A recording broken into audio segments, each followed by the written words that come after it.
What's up, everybody? You know who it is. It is your boy, and what we're going to be talking about is in the title of the video. So let's go ahead and get on into it. As of the time of me making this video, it's been a little over 2 weeks since Pax East, and with that being said, Nier Automata had a panel at Pax East with Yoko Taro, Yosuke Saito, and Keiichi Okabe, respectively the director, producer, and composer of Nier Automata. With that being said, they answered questions and generally just had a fun time fucking with each other on the stage. I really recommend you go watch it if you're a fan of any of those guys. But with that being said, there were questions asked on the stage, and basically one question asked, will we see another Nier game soon or a Drakengard game? And Yosuke Saito responded, I do think that we might actually be able to open another door in the Nier universe. I don't know how long it might take, but I do want you to look forward to that. So with that being said, and recently a lot of people over at Square Enix, including Yosuke Saito, have gotten some power recently with a lot of people being promoted within Square Enix. So with that being said, Yosuke Saito has a lot more pull when it comes to what's being produced and where money is allotted to certain projects, and seeing as he's a big fan of Yoko Taro's games and Nier Automata being the best-selling game in the franchise, and a couple of months ago Square Enix putting out a statement in their financial report saying that they want to make Nier a key franchise,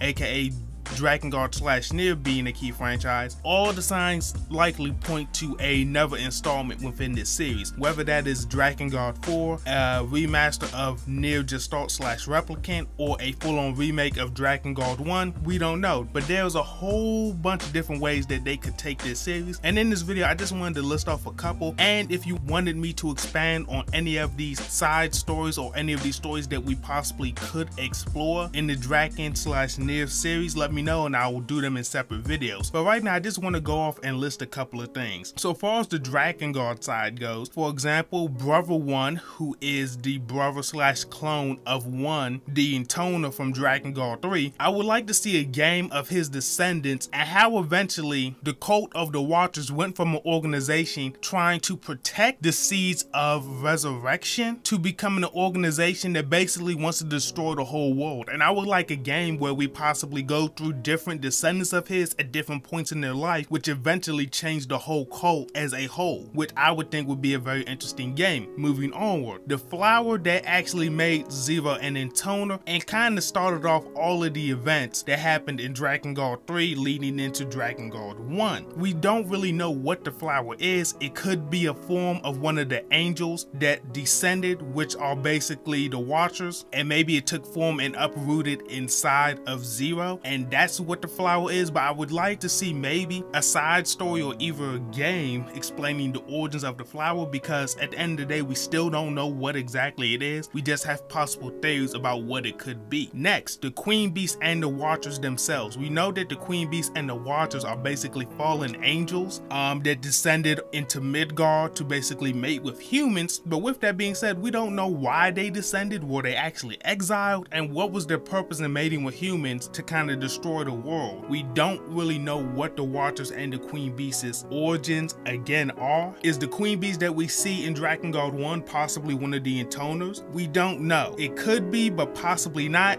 which leads me back into my theory about the flower possibly being a fallen angel in another form, because the Queen Beast is a fallen angel as well. So I would like to know what exactly is the Queen Beast and what are the Watchers, and what exactly is their origins. Were they formerly humans? Are they angels? Are they something in between that we were misled about in the first place? Moving onward from that, what will Yoko possibly do with a story taking place in a story similar to Drakengard 1's ending A? As we know, Drakengard 2 takes place in a timeline very similar to this one, but with that being said, Yoko was not the director of Drakengard 2. He did a little bit of work, I believe, in the music, but he didn't do anything too big in Drakengard 2's development. So with that being said, it wasn't as well received as Drakengard Drakengard 1, and is not really well received in the community, albeit it's not a horrible game, but it's by far probably the worst game in the series overall, to be honest with it. So I would like to see a reimagining of Drakengard 2 and what possibly Yoko Taro would have done after in ending A of Drakengard 1. Next, moving on into ending C. In ending C, basically Angelus turns into a black dragon and basically enacts the plan that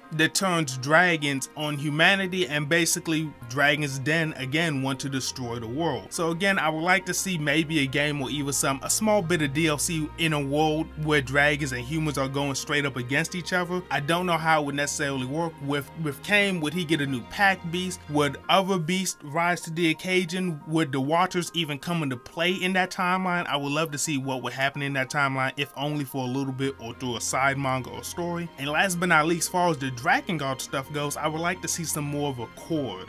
As we know, Accord has been seen in Drakengard, and has been mentioned in Nier Automata in passing by the weapons trader, but she was never really seen, and maybe she isn't necessarily associated with Yorha because she seems to be an older model of android. But as we know that Devila and Popola models are way older versions of androids compared to 2B and 9S, but they move around so much better and a lot less stiff than compared to Accord, who's supposed to be maybe an older android. So with that being said, possibly could Accord be an android from the future of the Drakengard / Midgard universe, and that's the way that she kind of travels in between things? We don't necessarily know. Could she be something different altogether? Could she be some type of machine built by the Angels or the Watchers? There's plenty of things going around about Accord. Hopefully we'll maybe get a game about her. I wouldn't mind seeing her as a main character of a game, just exploring multiple different timelines, maybe giving us some knowledge that we didn't know about certain events in the Drakengard / Nier timeline. That would be great to see. Moving onwards, let's get into the Nier stuff, specifically in the Nier universe after we get out of ending E of Drakengard 1. Number one, we could go into the Hamlin organization, which is the organization that conducted a whole bunch of experiments that started Project Gestalt, made the grimoires, and other such things. We also could follow a game that deals with the immediate aftermath of the White Chlorination disease and Legion after Cain and Angelus arrived in Tokyo and died. We could deal with a game about that. We know that Yoko Taro has wanted to make a shooter, so if that game was to be made, I think that would be the perfect game to do it. It's a game just exploring the Hamlin organization in general, or the immediate aftermath of Angelus and Cain defeating the Queen Beast in Tokyo and then getting shot down afterwards. Or an even more interesting idea, in my personal opinion, is Devila and Popola. Which versions of Devila and Popola, I'm not really sure. We could go with the two that we seen in Nier 1, or either a brand new pair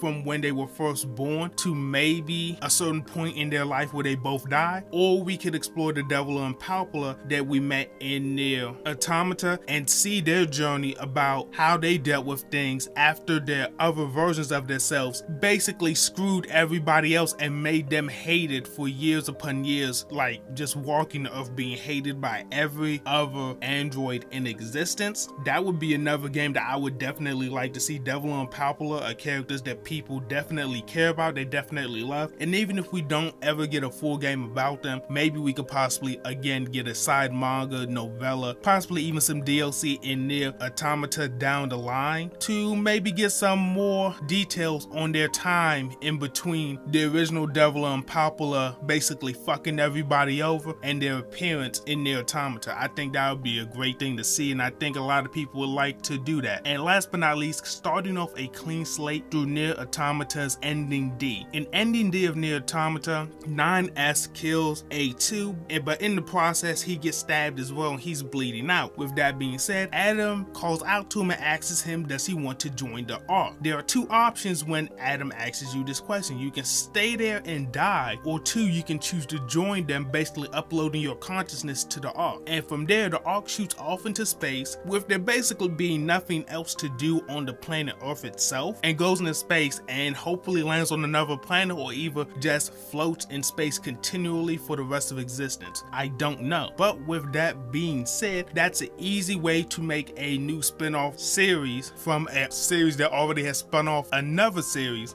dealing with aliens, because as we know, as we've seen in in Nier Automata and through Emil that aliens exist in the Drakengard/Nier universe. So would it be fair to say that maybe we could possibly go to another planet with beings similar to humans, and maybe they have some meta commentary about how humans were so inefficient? Maybe Yoko Taro makes a whole game about aliens completely removed from us and basically their critiques of us humans and us fucking up a whole bunch. I think that would be an amazing concept for a game, personally. But with that being said, even if Yoko Taro goes with any of these, or he even goes with the idea that he presented in the panel, which he said that he would like to take the characters from Nier Automata, turn them into bugs, and make a fighting game, whatever he does, I'll be ready to play it. Maybe even possibly Sinnoh Alice could be a part of the Drakengard/Nier universe. We don't know yet. It is only a mobile game, so maybe possibly there could be something with that. And if that is successful enough, they'll greenlight a full console game, and that will tie into Drakengard and Nier somehow. But those are all my theories and opinions on where the Drakengard/Nier series could go, and ideas and stories I would like to see expanded upon within the games, or side mangas or novellas or whatever. I would like to see that personally. And if you want me to expand on any of these things I've listed off down below, let me know in the comments. Maybe I skipped over something that you would personally like to see within the games actually playable or in the cutscene somehow. Let me know your opinions on it. I always like hearing from you guys. So with that being said, if you enjoyed the video, I will see you on the next one. If you liked it, like it. If you didn't, I'm sorry, and hopefully you subscribe to see more videos from me. And with that being said, your boy is out.